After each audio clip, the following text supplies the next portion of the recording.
这是人生是我间。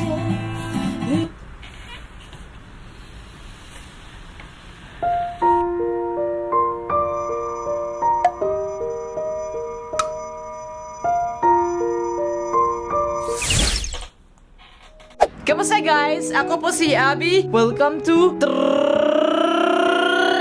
ko lang! Napanood nyo ba kanina yung panaginip ko guys? Gagawin natin siyang totoo kasi gagawa tayo ng isang fusion. How's my hairstyle today? Alam natin ng kutsinta ay isang traditional dessert ng Pilipinas. Bubble tea naman ay nanggaling sa Taiwan. So ang gagawin natin ngayon ay pagsasamahin natin sila. Let's get started! Pasok muna natin itong tubig. So, ito yung brown sugar natin. Dami naman. Kasi nakikita natin yung kulay ng tapioca balls, no? Dito nang gagaling yung kulay niya dito sa brown sugar. Pakuluin muna natin itong brown sugar dito sa tubig. La la la la la la la la la.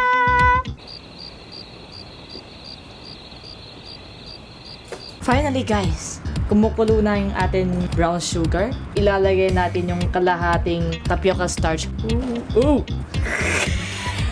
Tum na kasi malapot yung kanyang itsura. Ipagtuloy natin yung lagay ng tapioca starch natin. So, haluin natin siya. Kasi para siyang naging isang dough. Ilalagay natin siya dito sa table. Para siyang clay. Parang medyo mainit siya konti. Kailangan natin i-massage itong dough natin. Parang gumagawa ako ng tinapay. Oh, sa tingin ko magugustuhan ng mga bata nito. Kala ko kanina masisira siya kasi yung itsura niya parang hindi siya dough. Pero ngayon, habang minamassage natin siya, parang nagiging clay na yung kanyang itsura. Ngayon lang ako nakatry ng ganito. Pwede nyo rin to subukan sa bahay kasi alam natin yung COVID-19 nakakainis yan. Lahat tayo nasa bahay, naiinip. So, yung suggestion ko ay manood ng Trip ko lang. Nakakatuwa tong ginagawa natin. Stress relief pa, di ba? Amazing! Wow! Sa tingin ko pwede na siguro yung ganyan. Pwede na natin siyang gawin maliliit na tapioca balls. Gawin natin siyang isang malaking bilog. So, hihiwain na natin siya ng maliliit. Ngayon, ginagawa na natin yung mga maliliit na tapioca balls.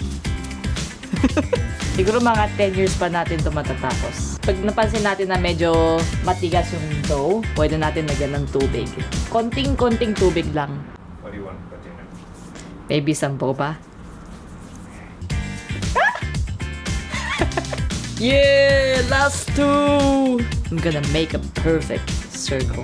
Yeah! Finally, guys! Natapos na natin itong paggawa ng boba. Baka magdikit-dikitan kasi itong mga tapioca balls natin. So, lalagyan natin ng konting tapioca starch para hindi lang siya magdikit-dikit. Kasi baka hindi naman natin magamit lahat ng tapioca balls. So, iba, ilalagay muna natin dito sa supot. Pwede natin ilagay sa freezer para hindi siya masira. So, siguro kasya na yan para sa lulutuin natin. Kailangan natin hintayin na kumulo itong tubig. Tsaka natin pwede ilagay yung boba dito sa tubig. Okay guys, nakita natin na kumukulo na yung tubig. Ilalagay na natin yung mga boba dito sa kaldero natin. Woo! Kailangan natin siyang haluin konti. Baka magkadikit-dikit sila. So, kailangan natin hintayin na kumulo siya ulit. Is this our dinner for today? Yeah. Lumulutang na sila dito sa taas, oh. Oh, it's floating! Oh, it's huge! Too big. Guys, parang lumalaki yata sila. Hindi kaya ito maging dumplings. So guys, nakita natin na kumukulo na yung ating boba. So ngayon, kailangan natin siya itakpan. Tapos, ito-turn down natin konti yung kanyang heat. Kailangan natin siya lutuin ng 15 minutes. Kakatapos lang ng 15 minutes, tingnan natin yung kanyang itsura. Oh, so mukhang lumampot na siya pero hindi pa siya masyadong kulay itim. Patayin mo muna natin itong stove. Itatakpan lang natin siya ng about 10 minutes. Kakatapos lang ng 10 minutes. Oh, wow! Naging brown na yung color niya. Kailangan natin sila ibabad sa malamig na tubig para mas maging chewy yung kanyang texture. Gagawa tayo ng brown sugar sauce. Lagyan natin ng konting tubig kanina, tapos pagsasamahin natin sila. Ooh!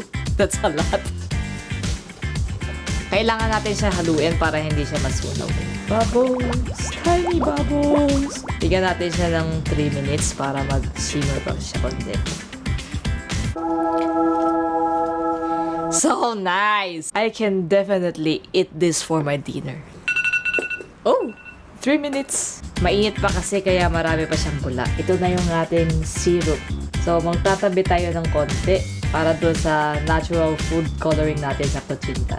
Hintay lang muna natin siya na lumamig konti tapos tsaka natin ilalagay yung boba. Guys, welcome back to Trip Ko Lang. Natapos na natin yung boba. Kailangan natin gumawa muna ng kutsinta. So, ito na yung mga ingredients natin. First, ilalagay muna natin itong tapioca. Tapos susunod naman yung all-purpose flour. Papasok din natin dito. Sugar. Ooh. Lagyan natin ng konting asin. Just a little. So, we mix them together. Dito sa Taiwan, wala tayong mabili na atsuete. So, gagamitin ko na lang mamaya itong syrup natin kanina. Mas maging dark konti yung kanyang kulay. And then, susunod dito, lalagyan na natin ng konting water. Konti muna. Mix it together. Actually, hindi yata nilalagyan ng coconut milk yung kutsinta. Kaya lang wala tayong makita ng niyog dito sa Taiwan. So, gusto ko lang nang magkaroon siya ng konting coconut taste. At the same time, ayoko maging sobrang dark yung kanyang kulay kasi mamaya lalagyan natin siya ng boba para yung kulay niya mas magkaroon ng mas maraming variation. So, ilalagay na natin itong coconut milk. Ooh. Guys, gutom na ako eh. Hindi na ako makahintay. Lagyan natin ng konti nito. Naging dark konti yung kanyang kulay. Tapos lagyan din natin ng konting vanilla extract. Just a little. Ooh! So, papasok na natin dito. Woo! Pisain natin para masok sila lahat. Okay, pwede na yan. Kaninang buhok. Papasok na natin yung kutsinta dito. Pero lalagyan natin ng konting oil para hindi siya dumikit. I'm so excited. Ooh. Nag-request kasi si cameraman yung iba lagyan natin ng boba. Trip ko lang eh. Para nga siya naging bubble tea. Ito mo. Oh. So, ipapasok ko natin dito sa old school Taiwanese rice cooker. 1, 2, malay. Okay, steam natin siya. Luluto natin siya ng 30 minutes. So guys, itong mga natira natin na boba, ipapasok na natin dito sa brown sugar natin. Oh my god, this looks so good.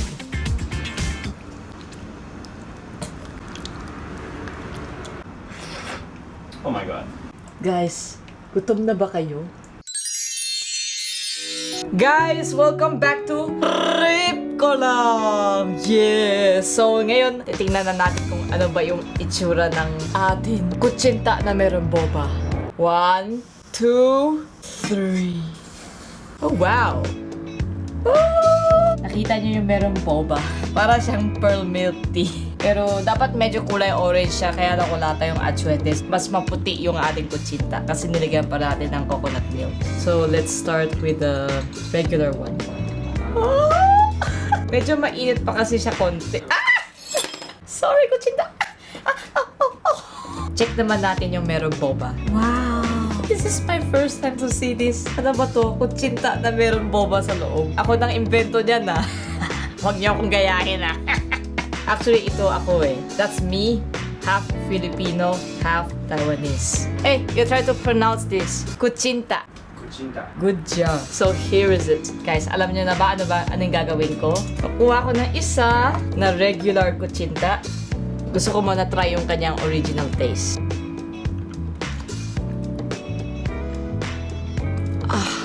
The texture is so good. Chewy siya, pero hindi siya sobrang tigas. Yung kanyang texture, parang totoong kutsinta talaga. Tapos meron pa siyang konting amoy ng coconut. So, the taste is actually really good. And now, we do this. Oh, you see? I'm crying na. Ano ba yung magiging lasa ng kutsinta natin?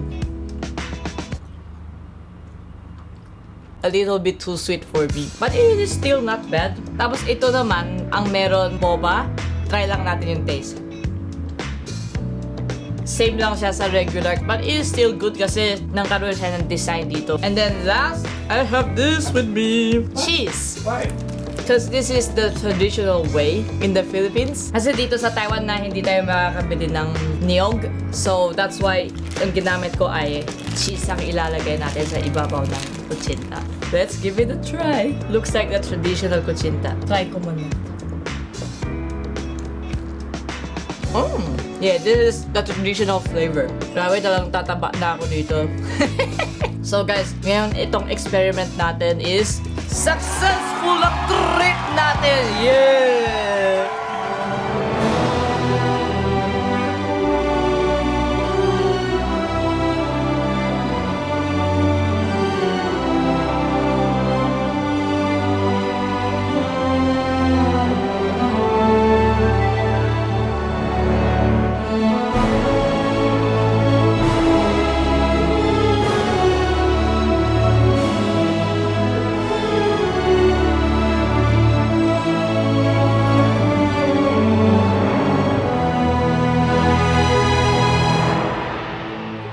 Guys, welcome back to Trip Ko Lang. This is a very stylish kuchinta.